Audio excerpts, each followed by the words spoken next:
En un tribunal siempre hay dos tipos de personas, las que ganan y las que pierden. Yo siempre soy la que gana. Por lo tanto, se aprueba la demanda del demandante y se ordena a la acusada la cesión del 70% de los bienes gananciales. El juez lee la sentencia. Frente a mí, la mujer en el banquillo de los acusados se derrumba, llorando.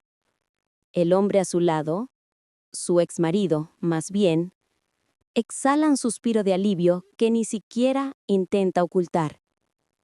Yo no parpadeo. La emoción es solo ruido, ruido que distorsiona los hechos.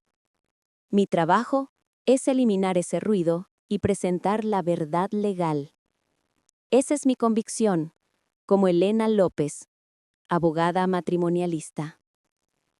Al salir del juzgado de Valencia, el viento húmedo del Mediterráneo me golpea la cara. Me ajusto la chaqueta. Devuelvo con un gesto breve el apretón de manos de mi cliente, el ahora ganador. Se lo debo todo, letrada. Es el resultado que dictaba el contrato. Su decisión de excluir las emociones fue la correcta. Le comunico los hechos con frialdad. Él asiente, satisfecho, y se aleja deprisa hacia su nueva vida. Intento recordar la cara de la mujer que lloraba. No puedo. Para mí, ella era la acusada, la parte que incumplió sus obligaciones legales. Nada más. Ese es mi mundo, un mundo donde todo es claro, definido por artículos y gestionado. Subo a mi coche y conduzco hacia el ático que domina los jardines del Turia. El interior de mi casa es tan impecable como mi despacho. Un espacio minimalista, dominado por el blanco y el gris.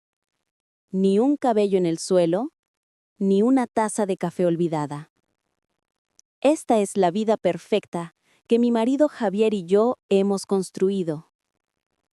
Tras el ventanal del salón, el casco antiguo de Valencia se tiñe con el sol del atardecer. Es hermoso. Pero incluso esa belleza, para mí, no es más que un paisaje predecible.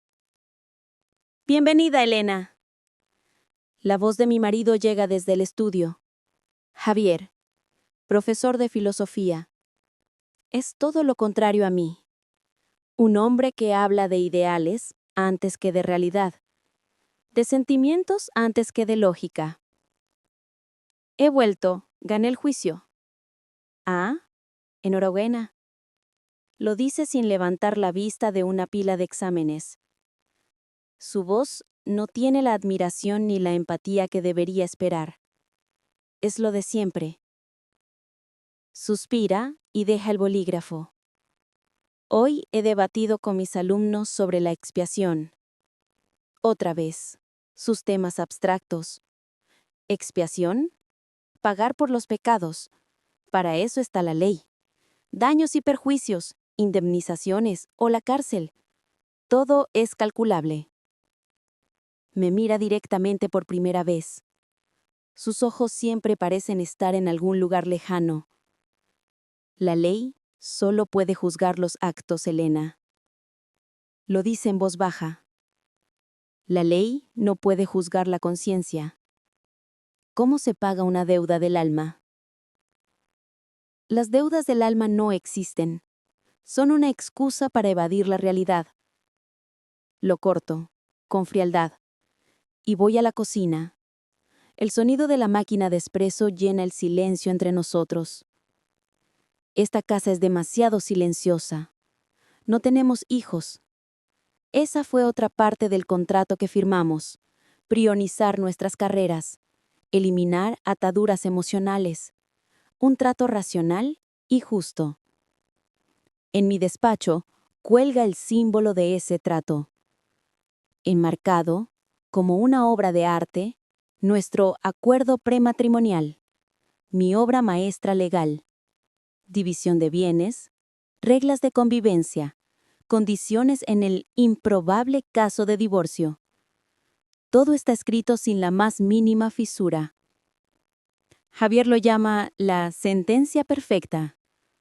El día que lo firmó, rió como si fuera una broma. Pero sus ojos no reían. Yo lo descarté como una de sus excentricidades románticas.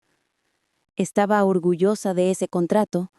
Era la prueba de lo segura y justa que era nuestra relación. Vuelvo al salón con mi espresso. Javier sigue mirando por la ventana. ¿Qué ocurre? ¿No vas a terminar de corregir esos exámenes? Él no se vuelve. ¿Qué haría si lo que es legalmente correcto fuera moralmente un error? No entiendo la pregunta. La ley es el conjunto de reglas mínimas para mantener el orden social. Si no puedes cumplirlas, es un problema personal. Supongo que sí, murmura. Tú siempre tienes razón. En tu tribunal siempre ganas tú. Sonaba a ironía. Frunzo el ceño. Por supuesto, porque me baso en hechos. Él se gira lentamente. Su rostro muestra un agotamiento que nunca antes le había visto. Como si no hubiera dormido en días. Estás cansado. Deberías descansar un poco. Intento que mi voz suene amable. No como una abogada, sino como una esposa. Pero incluso esa voz debe haber sonado formal. Él niega la cabeza. No, estoy bien. Vuelve a su escritorio y se enfrenta de nuevo a la pila de exámenes. Yo no digo nada más. Él tiene su mundo, yo tengo el mío. Nuestro matrimonio era un contrato de coexistencia de dos mundos independientes bajo un mismo techo. Entro a mi propio despacho y cierro la puerta. Mañana me espera otro tribunal. Otra pareja, discutiendo sobre su verdad, lanzándose emociones. Y yo estaré allí para diseccionarlo todo con calma y ofrecer una solución legal. Esa es mi razón de ser.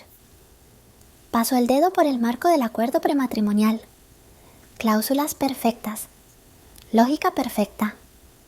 Mientras esto exista, no habrá imprevistos en mi vida. Estaba absolutamente convencida de ello. Pasaron varios días. Mi rutina oscilaba entre el tribunal y el despacho con la precisión de un péndulo. Pero el mundo de Javier, claramente, había perdido su armonía. Por las noches le oía revolver cosas en su estudio. Yo, que tengo el sueño ligero, me despertaba y él volvía a la cama siempre con prisas. ¿Qué pasa? Nada, solo buscaba una referencia antigua.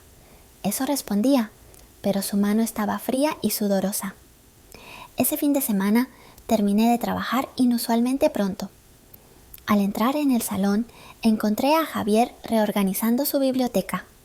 No reorganizando, más bien, buscando algo.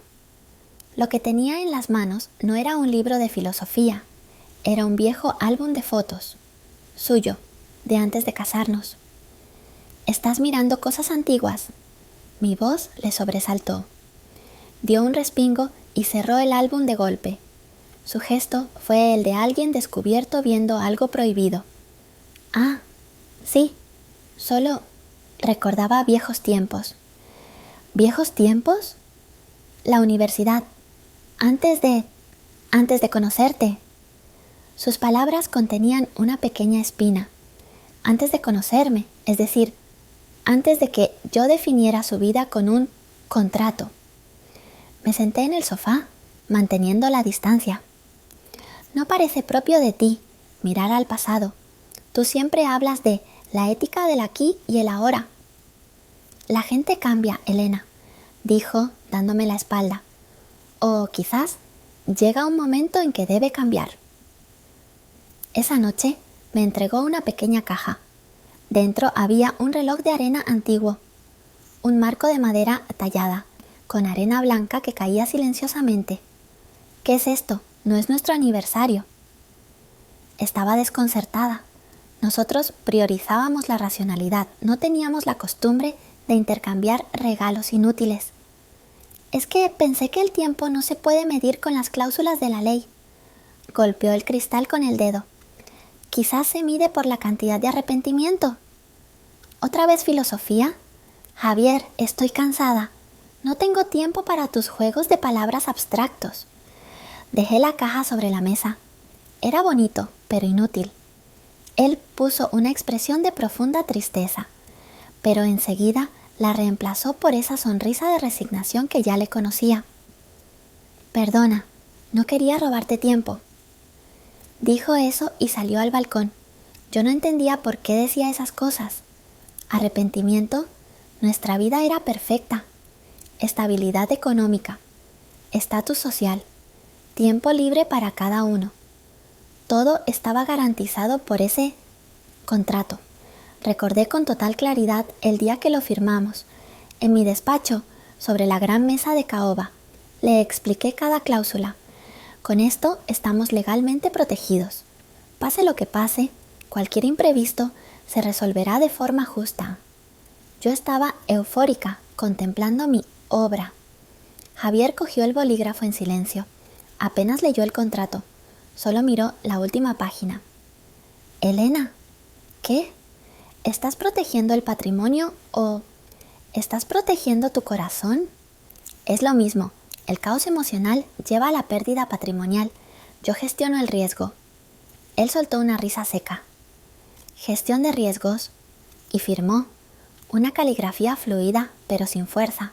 En aquel momento no quise ni plantearme qué significaba la profunda tristeza en sus ojos.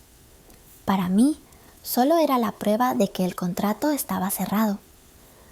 Ahora, su espalda en el balcón se superponía a su imagen de aquel día, solitario, como si no tuviera lugar en este mundo. Me invadió una inquietud indescriptible. Algo faltaba de forma fundamental en esta vida perfecta. Pero mi lógica no me permitía admitir qué era. Fue entonces cuando su teléfono móvil vibró en su bolsillo. Lo sacó apresuradamente y miró la pantalla. Al instante, toda la sangre pareció abandonar su rostro. Me miró y esbozó una sonrisa forzada. Es de la universidad, un asunto del departamento. Yo asentí, pero él caminó hasta la esquina más alejada del balcón y cerró la puerta de cristal para que yo no pudiera oírle. Desde el sofá le observaba fijamente. A través del cristal vi cómo su rostro se descomponía. Parecía estar suplicando algo a la persona al otro lado. Se pasaba las manos por el pelo. Miraba al cielo. Esa no era la postura de un hombre discutiendo filosofía. Era la postura de un hombre al borde del abismo. ¿Quién era? Una llamada de la universidad no podía provocar esa reacción. Sentí un nudo en el estómago. Mi instinto de abogada hacía sonar una alarma. Esto era un riesgo que yo no estaba gestionando. Finalmente colgó y pareció a punto de desplomarse. Se apoyó en la barandilla, respirando hondo, muy hondo, como un hombre que se ahoga buscando aire. Intenté levantarme. Debía interrogarle, como interrogo a un testigo en el estrado. Debía aclarar los hechos, pero no pude. ¿Y si me decía una verdad que yo no conocía? ¿Y si esa verdad destrozaba este contrato perfecto desde sus cimientos? Tuve miedo. Yo, la mujer armada de lógica, me sentí paralizada por primera vez por una emoción. Él volvió a entrar. Se había puesto su máscara de calma habitual. ¿Se ha solucionado el problema?, pregunté, esforzándome por mantener la calma. Sí, solucionado. Ya está todo bien. Ese «todo bien» sonó terriblemente vacío. Cogió el reloj de arena que yo había dejado sobre la mesa. Le dio la vuelta. La arena blanca comenzó a caer. Quizás ya no queda mucho tiempo, murmuró, no para mí, sino para la arena que caía. Esa noche no pude dormir. La mirada vacía de Javier, la arena del reloj, interferían en mis pensamientos, pero los aparté. Tenía cosas más importantes que hacer. Mañana me esperaba un litigio multimillonario sobre la fusión de dos grandes empresas. Me encerré en mi despacho y releí el voluminoso contrato. Cláusulas, condiciones, excepciones. Me concentré en cada palabra, simulando los puntos débiles que el abogado contrario intentaría atacar. Esto sí era mi mundo. Un mundo en blanco y negro, sin espacio para las emociones. Aquí no existían ambiguos arrepentimientos ni almas. Las 2 de la madrugada, mi concentración era máxima. Había construido la lógica de mi victoria a la perfección. Con una sensación de control recuperado, fui a la cocina a por un vaso de agua. La puerta del estudio de Javier estaba cerrada. Estaría durmiendo, mejor así. Mañana ambos volveríamos a nuestra rutina. Me autoconvencí de ello. Entonces, mi teléfono móvil rasgó el silencio. ¿A estas horas? Sería una llamada urgente de un cliente. Irritada, miré la pantalla. Número oculto. Tuve un mal presentimiento. No era mi intuición de abogada. Era algo más instintivo, un frío que me recorrió la espalda. Dígame, soy López. Buenas noches, disculpe la hora. Policía de Valencia. ¿Hablo con doña Elena López? ¿La policía? Sí, soy yo. ¿Qué ocurre? Se trata de su marido, don Javier García. Tenemos que informarle de algo. El tiempo se detuvo por un instante. Todas las cláusulas y la jurisprudencia que dominaban mi mente se desvanecieron. ¿Qué le ha pasado a mi marido? Me esforcé porque mi voz no temblara. Mantenga la calma, por favor. Su marido ha sufrido un accidente.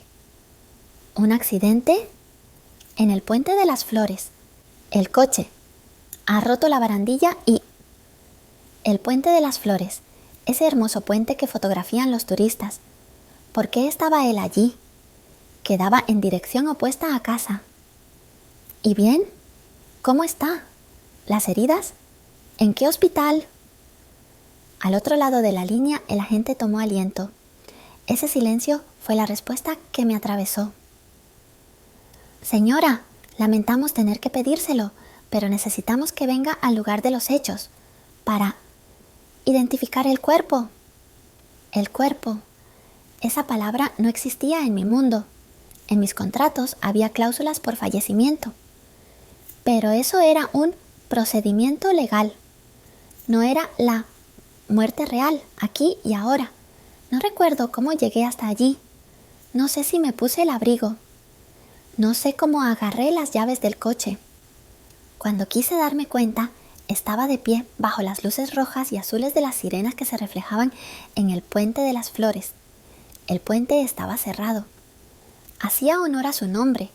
Las flores de temporada lo adornaban todo. Pero ahora, esas flores estaban cubiertas de fragmentos de metal retorcido y cristales rotos. La barandilla estaba destrozada, como una boca abierta. Y al fondo de ese agujero oscuro, varios metros más abajo, en el lecho seco del río Turia, el coche familiar de Javier yacía boca abajo, aplastado. Señora, por aquí. Un agente me guió hacia algo tapado con una sábana blanca. Mis piernas no respondían. Mi boca, tan elocuente en los tribunales, estaba seca. El agente lentamente levantó la sábana. Era Javier, pero no el Javier que yo conocía. Su rostro estaba sereno, mucho más en paz que cuando me hablaba de deudas del alma. Parecía dormir, solo que en su frente estaba grabado un final absoluto que no aparecía en ninguno de sus libros de filosofía. Es mi marido. Fue todo lo que pude decir. No lloré, solo oía cómo la realidad que tenía delante golpeaba y destrozaba mi perfecto mundo lógico. De momento, no parece haber indicios de criminalidad. Un policía mayor empezó a explicar, con voz administrativa. Apenas hay marcas de frenada, probablemente fatiga, o quizás algo de alcohol. Su marido tenía problemas últimamente. ¿Alguna preocupación? Preocupaciones. Aquel reloj de arena, la llamada en el balcón. No, mentí. Él estaba como siempre, cansado, quizás. No quería que mi mundo se desmoronara más. Tenía que ser un accidente. No podía ser un imprevisto, fuera de mi control. El funeral pasó unos días después. Interpreté el papel de la viuda perfecta, calmada, fuerte, gestionando todo el papeleo. La familia y sus colegas me elogiaban. ¡Qué mujer tan fuerte! Yo recibía esas palabras con la misma inexpresión con la que escuchaba una sentencia favorable. Cuando todo terminó, volví sola a aquel ático demasiado silencioso. El estudio de Javier estaba tal y como él lo había dejado. Empecé a organizar sus cosas. Era, también, parte del procedimiento legal. Metí su ropa en cajas, ordené sus libros, tiré a la basura los exámenes que dejó sin corregir, maté mis emociones y me centré en la tarea. Fue entonces cuando lo vi, el libro de filosofía que sostenía cuando habló de la expiación, la ética a Nicómaco de Aristóteles. Había algo duro entre las páginas de aquel grueso volumen, un sobre, sin destinatario. Simplemente estaba allí. Mi pecho empezó a latir con la misma violencia que la noche de la llamada de la policía. Abrí el sobre con manos temblorosas. Dentro había varias hojas de papel de carta. No era un documento impreso en ordenador, como mis contratos perfectos. Estaba cubierto por la letra de Javier, una letra temblorosa. El título decía, El contrato del alma. Contuve la respiración. Mientras leía, sentí que se me helaba la sangre. Era su testamento, escrito ignorando cualquier formalidad legal. Yo, Javier García, en pleno uso de mi conciencia, ejecuto el siguiente contrato. Lego la totalidad de mis bienes privativos, así como mi parte correspondiente de los bienes gananciales compartidos con Elena López, a la señorita Sofía Álvarez. ¿Sofía Álvarez? ¿Quién era? Nunca había oído ese nombre. Miré la fecha. Estaba fechado justo el día antes de su accidente. ¿Promesa? Mi voz de abogada volvió, afilada como un cuchillo. ¿Qué promesa? ¿Una promesa de dejar a su esposa? ¿Una promesa de dinero? Todo eso es irrelevante ante un tribunal. Me acerqué a ella, invadiendo su espacio, como hacía con los testigos hostiles. Usted era su amante. Entiendo el dolor, pero no tiene derechos. La ley protege el matrimonio, protege mi matrimonio. Ella retrocedió, no por miedo a mí, sino como si mis palabras le causaran un dolor físico. Usted no entiende nada, susurró. Para usted todo es un tribunal, todo es un contrato, ¿verdad? La vida es un contrato, repliqué. Social, legal, moral, y usted intentó romper el mío. Yo no rompí nada, gritó de repente, con una fuerza que no esperaba. Estaba roto mucho antes de que yo llegara. ¿O acaso no lo veía? Sus palabras me golpearon. ¿Qué demonios sabe usted de mi vida? Lo sé todo, dijo, su voz volviéndose peligrosamente calmada. Sé que no dormían en la misma cama desde hacía 2 años, aunque compartieran el mismo techo. Sé que usted celebraba sus victorias legales con una copa de vino, sola en su despacho. Sé que él la admiraba, pero no la amaba. La temía. Temía su lógica, temía ese papel que usted tiene colgado en la pared. ¿El acuerdo prematrimonial? Mi voz tembló por primera vez. Él lo llamaba la jaula perfecta, dijo Sofía. Me quedé sin aire. Javier le había contado eso. Le había entregado las llaves de nuestra intimidad, de mis fracasos ocultos. La rabia legal se desvaneció, reemplazada por una humillación personal y profunda. Cállese. Hugo lo conocí en una de sus conferencias, continuó ella, ignorándome, como si hablara con el propio Javier. Yo solo era un estudiante de arte oyente. Él hablaba del deber moral contra el deber social. Hablaba de la verdad del alma. Y después me vio entre el público, vio mis bocetos. Señaló el retrato de Javier en la pared. Empezamos a hablar.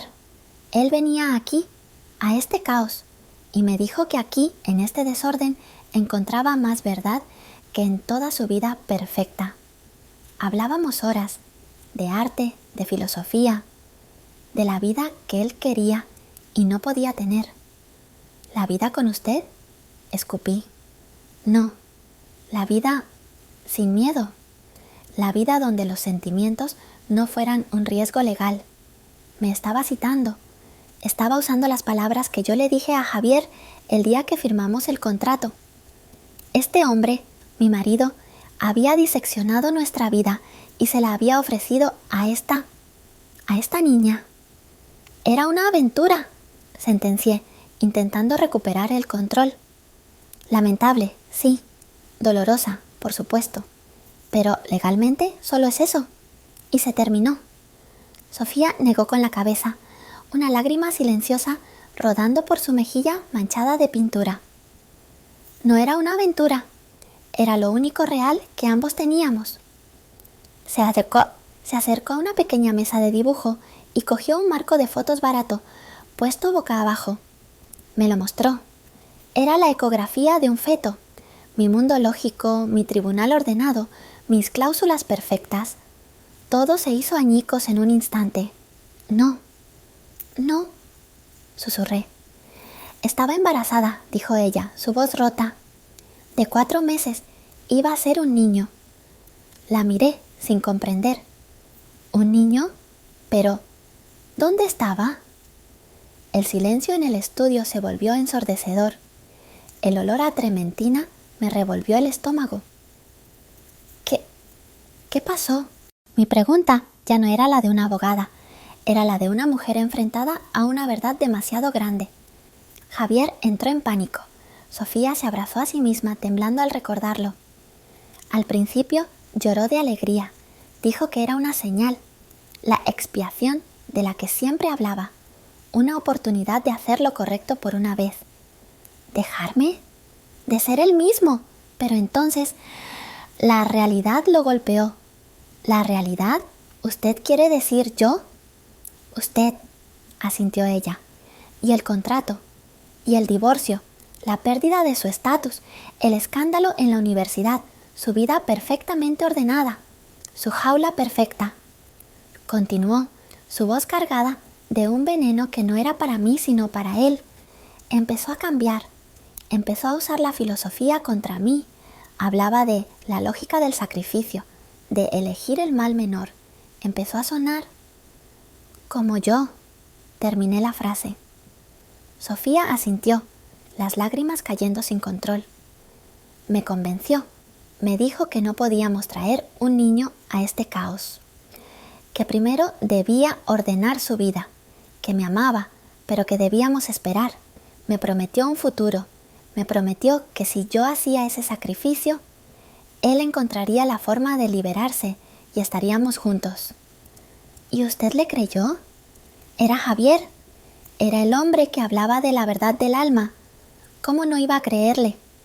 Se derrumbó en un taburete. Fui a la clínica, sola, porque él tenía una cena importante del departamento. Una cena que, según él, no podía faltar para mantener las apariencias por usted. La imagen me golpeó. Yo recordaba esa cena. Yo estuve allí. Recuerdo que Javier bebió demasiado y estuvo callado toda la noche. Yo pensé que estaba cansado por los exámenes, pero él estaba de luto.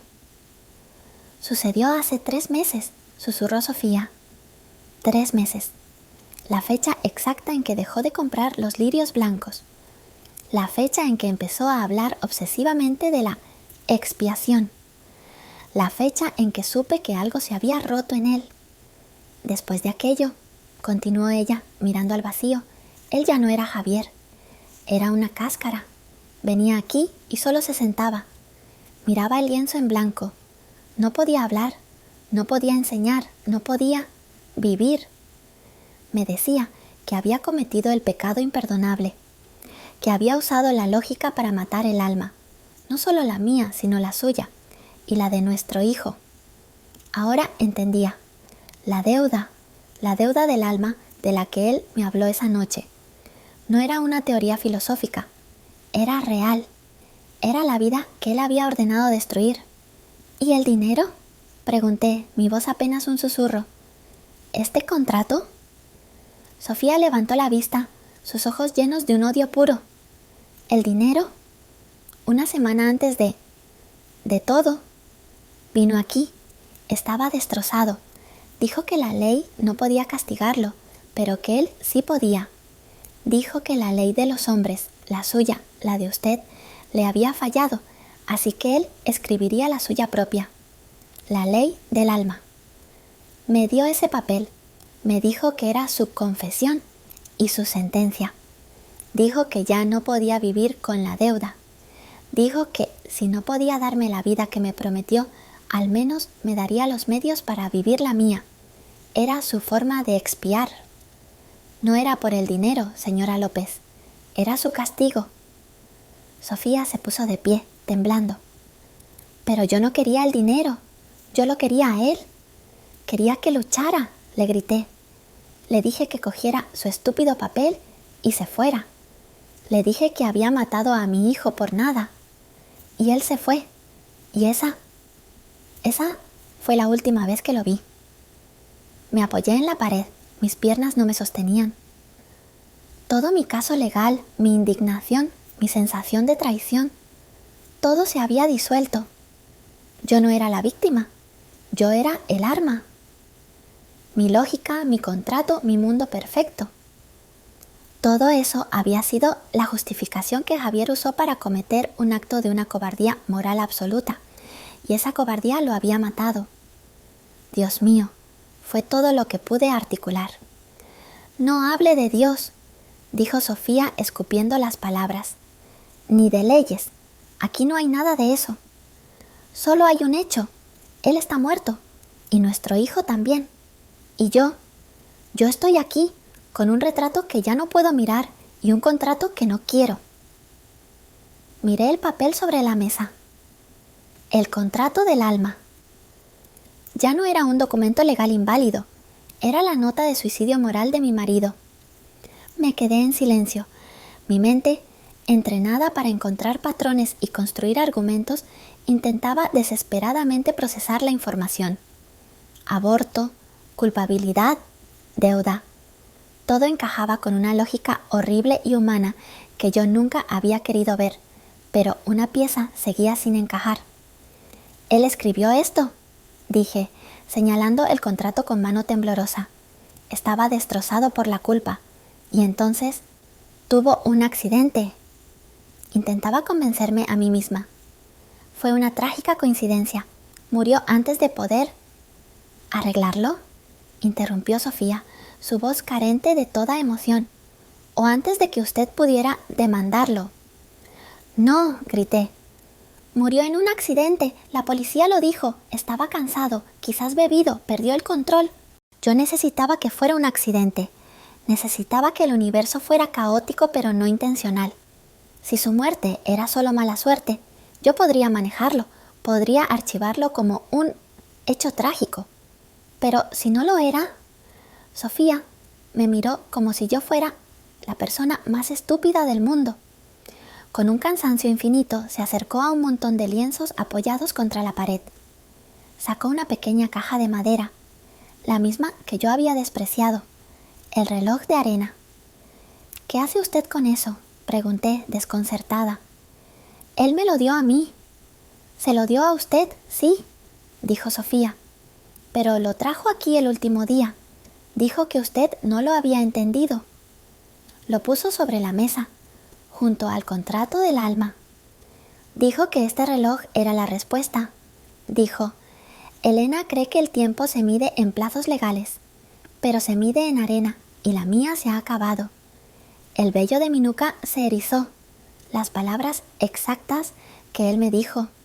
«Quizás ya no queda mucho tiempo». No entiendo», susurré.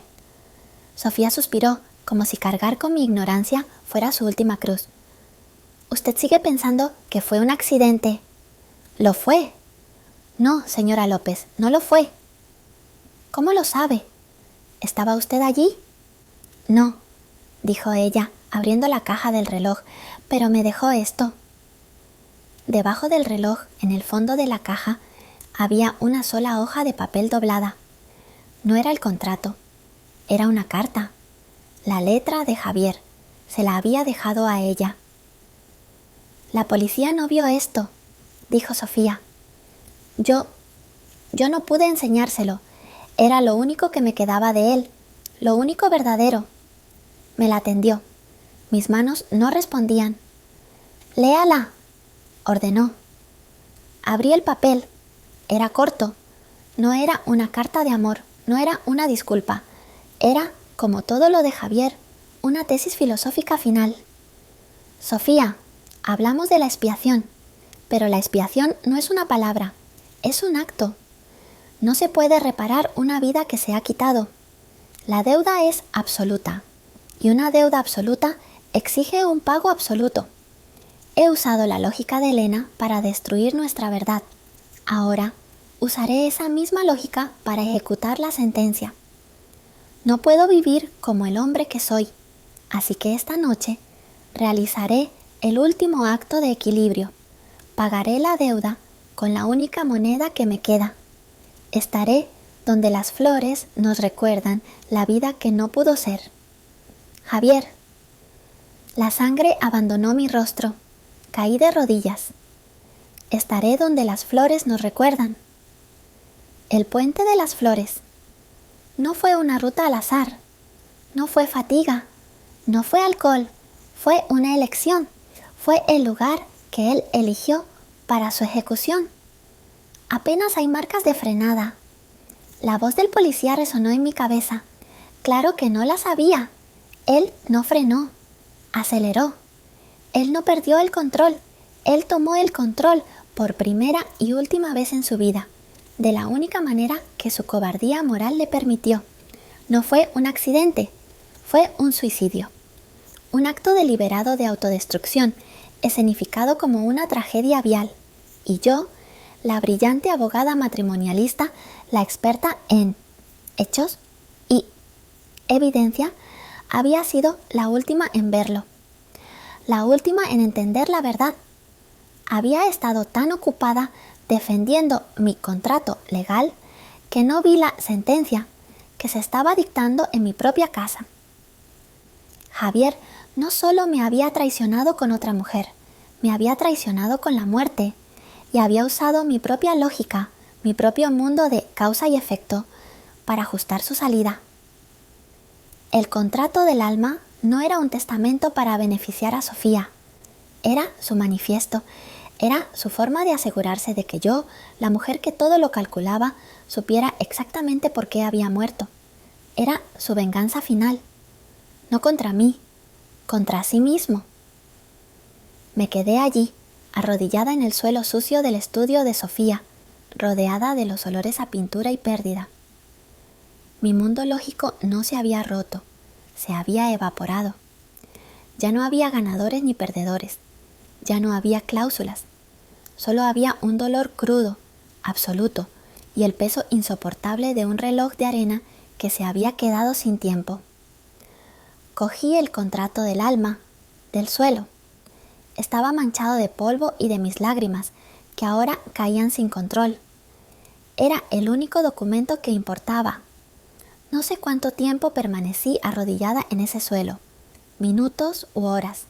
Sofía no dijo nada. Simplemente se sentó en su taburete y observó el lienzo en blanco, como si yo ya no estuviera allí. Ambas estábamos de luto, pero por hombres diferentes. Ella lloraba al amante que la traicionó. Yo lloraba al marido que nunca conocí. Finalmente me levanté. Mis piernas eran de plomo. Tomé el contrato del alma de la mesa. Tomé la carta del suicidio. Tomé el reloj de arena. Guardé las 3 cosas en mi bolso, junto a mi cartera de abogada y mi móvil lleno de recordatorios de citas legales. Eran las pruebas de un caso que nunca llegaría a un tribunal. Salí del estudio sin decir adiós. Bajé las escaleras del viejo edificio, cada escalón un descenso a mi propia realidad destrozada. Volví a la calle, al sol brillante de Valencia, que ahora parecía una burla. Conduje de vuelta a mi ático, en piloto automático. Entré en la casa. El silencio era absoluto. El sol entraba por los ventanales, iluminando el polvo en el aire que antes yo nunca habría permitido. Todo estaba en su sitio. Los sofás grises perfectamente alineados. La mesa de cristal sin una huella. Mi jaula perfecta. Fui a mi despacho. Me detuve frente a él. El marco dorado. Mi obra maestra. El acuerdo prematrimonial. Artículo 1. Propósito. Definir una relación basada en la autonomía financiera y el respeto mutuo, libre de disputas emocionales. Artículo 4. Bienes gananciales. Serán divididos según la aportación probada de cada cónyuge. Artículo 7. Cláusula de no descendencia. Letras muertas. Palabras vacías. Era un documento legalmente impecable y moralmente era un arma.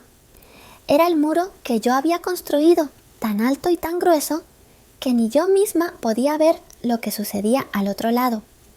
Era la lógica que Javier había admirado, temido y, finalmente, imitado para justificar su propia atrocidad.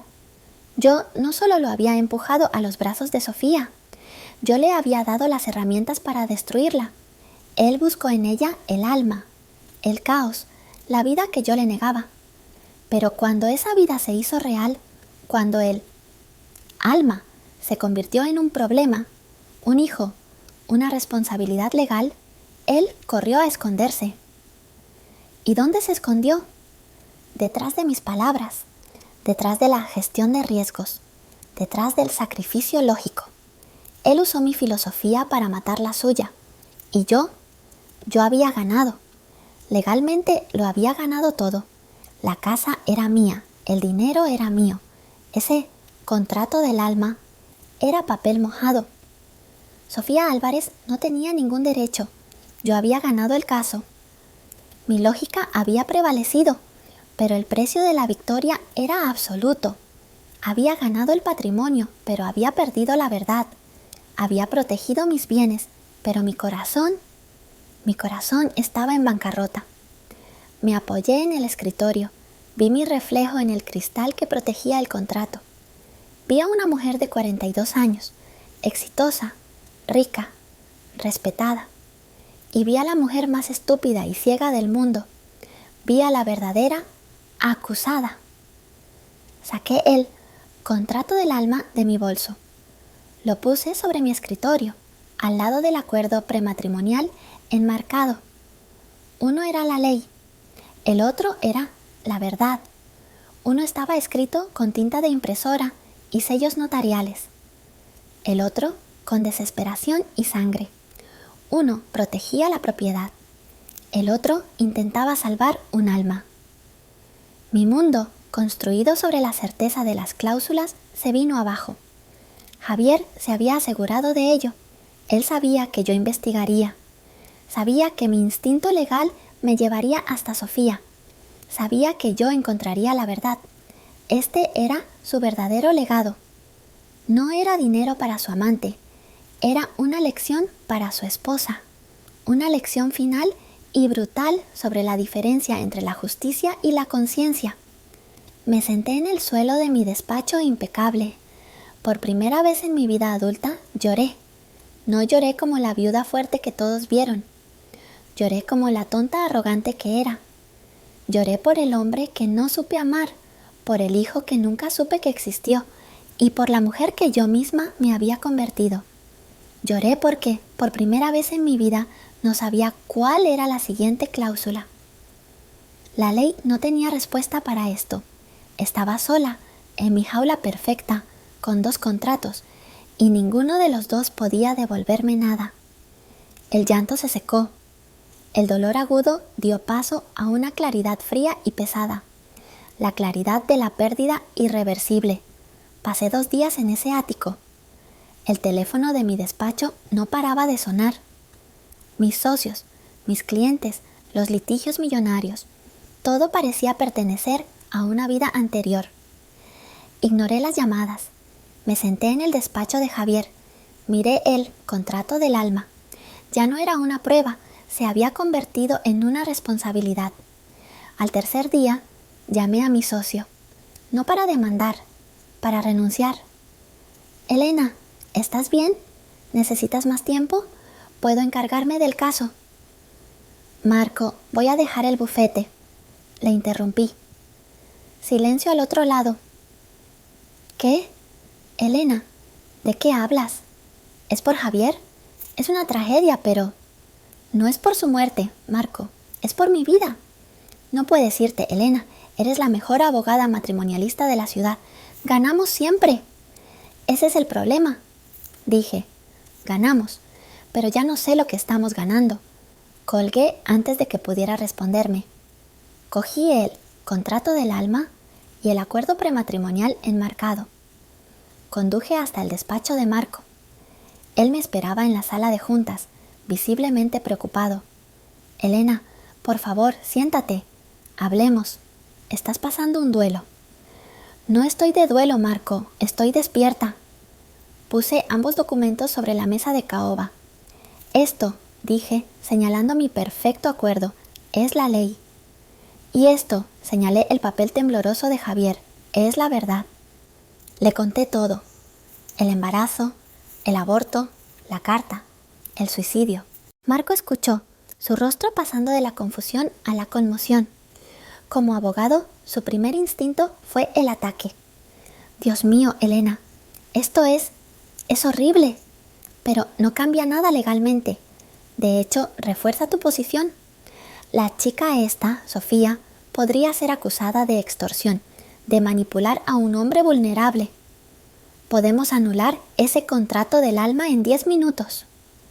Miré a mi socio, al hombre con el que había ganado docenas de casos, y me di cuenta de que ya no hablábamos el mismo idioma. Él seguía viendo cláusulas y ventajas legales.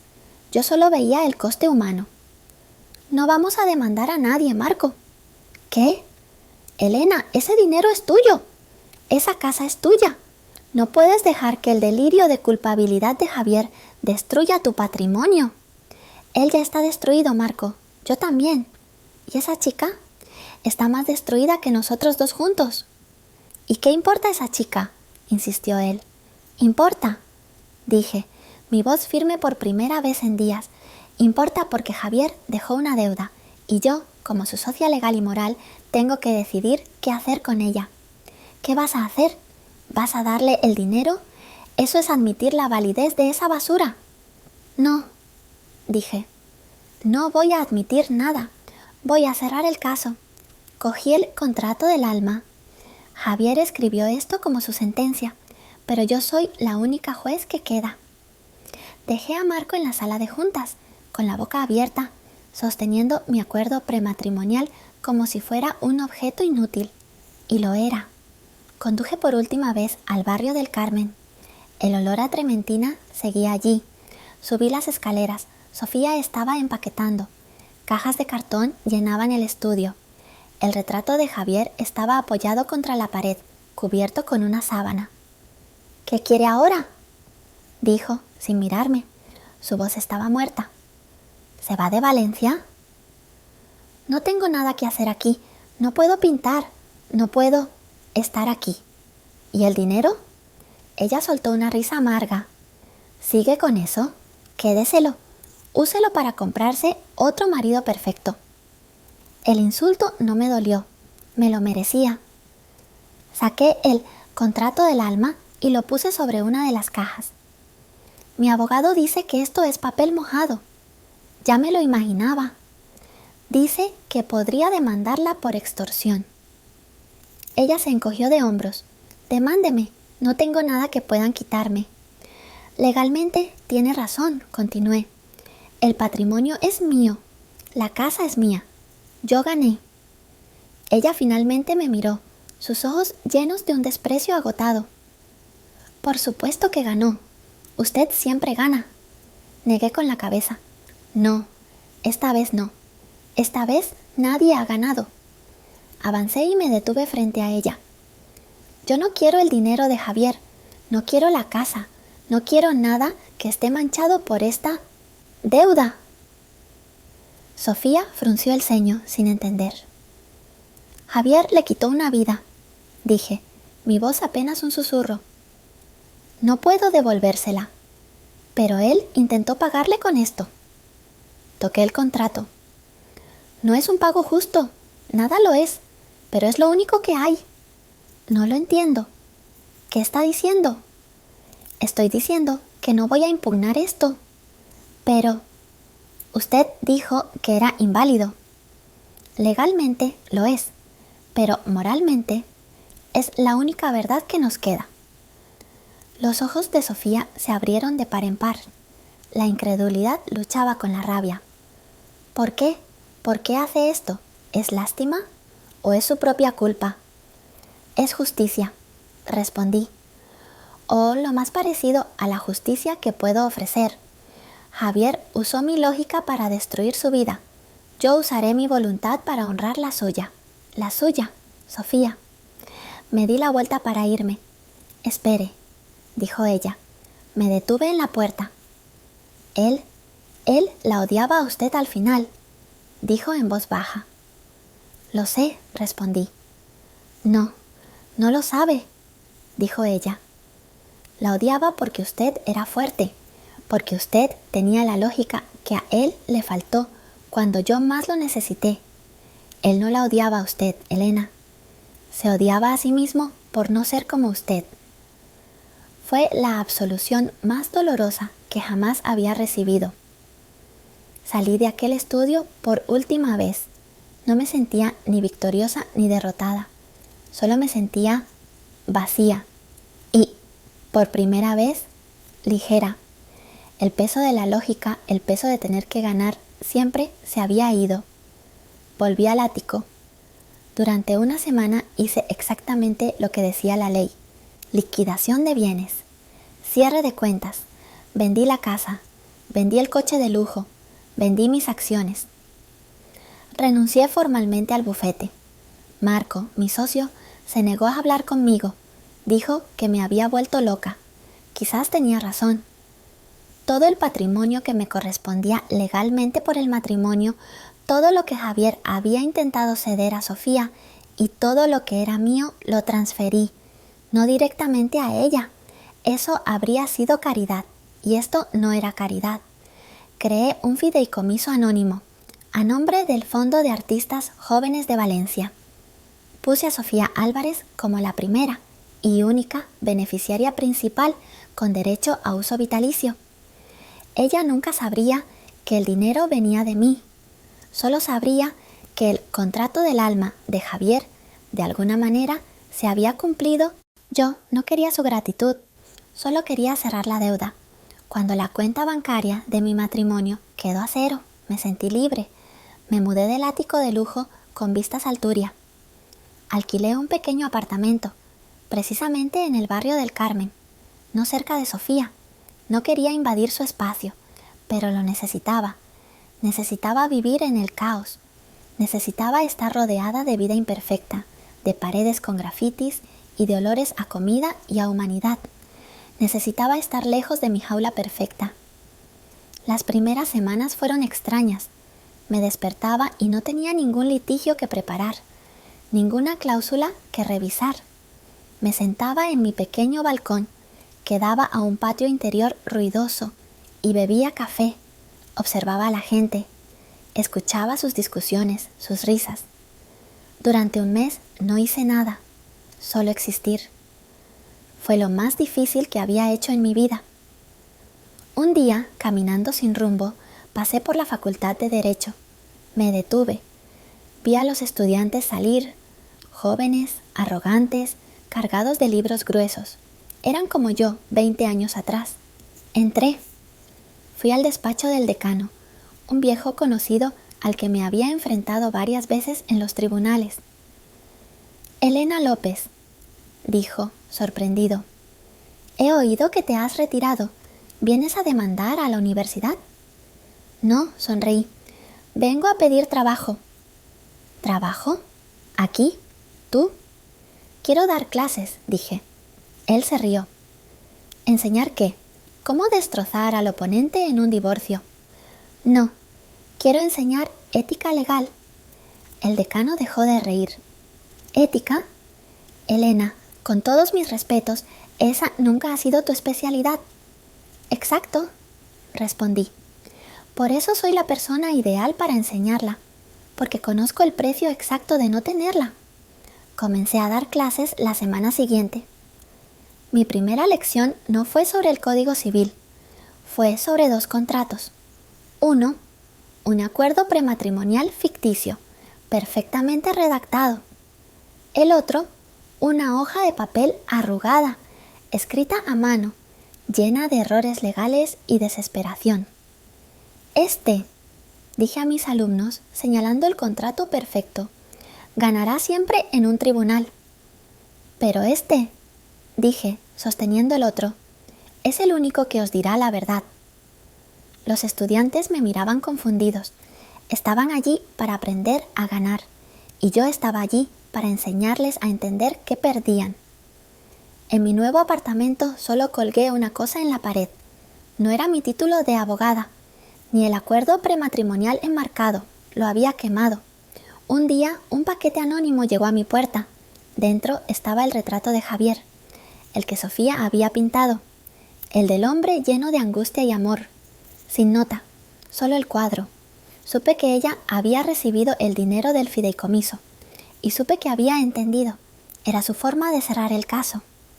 Colgué el cuadro frente a mi escritorio, para no olvidar nunca que la ley puede juzgar los hechos, pero solo el alma conoce la verdad. Un año después, ya no era la abogada Elena López, ahora era la profesora Elena. Mi despacho en la universidad era pequeño. No tenía vistas al mar, sino a un patio interior donde los estudiantes se reían y debatían. Era un espacio cálido, lleno de libros que no hablaban de procedimientos, sino de moral y ética. Me preparé para mi última conferencia del semestre. Los estudiantes de 4º año de Derecho se apretujaban en el auditorio. Eran el futuro de la ley, sedientos de fórmulas para ganar. Yo era su última lección. Me subí al estrado. No llevaba mi traje de sastre de Versace, sino un sencillo traje de lino. Mi voz no tenía el tono frío y cortante de la sala de vistas, sino una cadencia pausada, la de quien sabe que la verdad necesita tiempo para ser asimilada.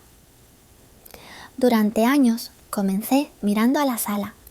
Fui la mejor en lo que hacía. Convertí el caos emocional en orden legal. Creía que la ley era una armadura, una garantía absoluta contra el desastre, que si una cláusula estaba bien escrita, la vida sería justa. Hice una pausa, mi mirada vagando por los rostros jóvenes y ambiciosos. Hoy no vamos a hablar del Código Civil, vamos a hablar del caso más importante de mi carrera. Un caso que no tuvo nombre, que no tuvo demandante y que nunca llegó a los tribunales, el caso del contrato del alma. Proyecté en la pantalla 2 imágenes. La primera, un texto limpio y formal, el artículo X, el testamento legal perfectamente redactado que me habría protegido. La segunda, una imagen ampliada del papel arrugado, de la letra temblorosa de Javier, la frase: lego la totalidad de mis bienes a la señorita Sofía Álvarez. El primer documento es legal, expliqué. Es fuerte, es irrefutable. Habla de propiedad, de dinero, de responsabilidad. Si hubiéramos seguido el camino legal, este documento habría ganado y el segundo habría terminado en la basura. Pero el segundo documento, este contrato del alma, fue escrito con una tinta más poderosa que cualquier notario. Fue escrito con la tinta de la culpa, de la expiación. Les hablé del hombre que tenía una deuda moral y la intentó pagar con un acto físico. Les hablé de cómo la lógica se convierte en una herramienta para la crueldad. Les expliqué el twist final. El hombre que escribió este contrato del alma eligió pagar la deuda con la única moneda que le quedaba, su propia vida. Escenificó un accidente en el único lugar que él consideraba un símbolo de la vida que había destruido, el puente de las flores. Hubo un murmullo en la sala. El drama humano, finalmente, captaba su atención más que la ley. Él creyó que, al dejar todo a la mujer a la que había herido, estaba equilibrando la balanza moral. Creyó que se estaba autosentenciando. Pero yo les digo, futuros abogados, La ley no es un instrumento de castigo divino. Mi deber legal era impugnar el documento. Mi deber hacia mi carrera era luchar por cada céntimo. Pero en ese momento tuve que tomar una decisión que no estaba escrita en ningún manual. ¿Quería yo ser la guardiana de un patrimonio manchado o quería ser la responsable de cerrar una herida? Me incliné sobre el atril. Decidí que el dinero era irrelevante. Decidí que la ley es imperfecta. Decidí que la ley nunca podría cerrar ese caso. Solo la conciencia podía hacerlo. Por lo tanto, honré la deuda. Dejé que el contrato del alma se cumpliera, no por obligación legal, sino por deber humano. ¿Y saben qué? Dije, mis ojos encontrándose con los suyos. Ganar el caso habría sido fácil. Cumplir la conciencia fue lo más difícil que hice en mi vida, porque significó desmantelar mi propia identidad. Su trabajo no es solo memorizar cláusulas, es entender cuándo esas cláusulas se convierten en una pared que aprisiona el alma. Es saber cuándo la ley falla y cuándo la ley debe ceder ante algo superior. Me alejé del atril. La sala estaba en un silencio absoluto. Voz en off de Elena. Dejé atrás mi vida anterior. Dejé el traje sastre, el ático y la necesidad de tener siempre la última palabra. Ahora vivo en un pequeño apartamento en un barrio ruidoso y real. Enseño a estos jóvenes que la justicia no está en los códigos, sino en la elección que hacemos cuando nadie nos mira. Javier creyó que al dejar el contrato del alma me estaba castigando, pero me estaba dando la única cosa que no estaba en nuestro acuerdo prematrimonial, la libertad. La libertad de reconocer mi propia imperfección, la libertad de ser humana. La ley puede dividir los bienes, puede asignar el 70% a uno y el 30% a otro, pero la ley no puede dividir la conciencia, no puede repartir la culpa ni liquidar el arrepentimiento, porque al final la lección más importante de todas es la que Javier intentó enseñarme con su último aliento. No hay cláusula, por perfecta que esté escrita, que pueda proteger un corazón. Y solo cuando acepté esa imperfección, solo entonces fui libre. Mi jornada ha terminado, mi caso está cerrado y por fin mi alma está en paz. En mi nuevo despacho me siento y miro el retrato de Javier que Sofía me envió. El rostro es trágico, pero ahora, en la luz suave de mi nuevo hogar, parece que sonríe.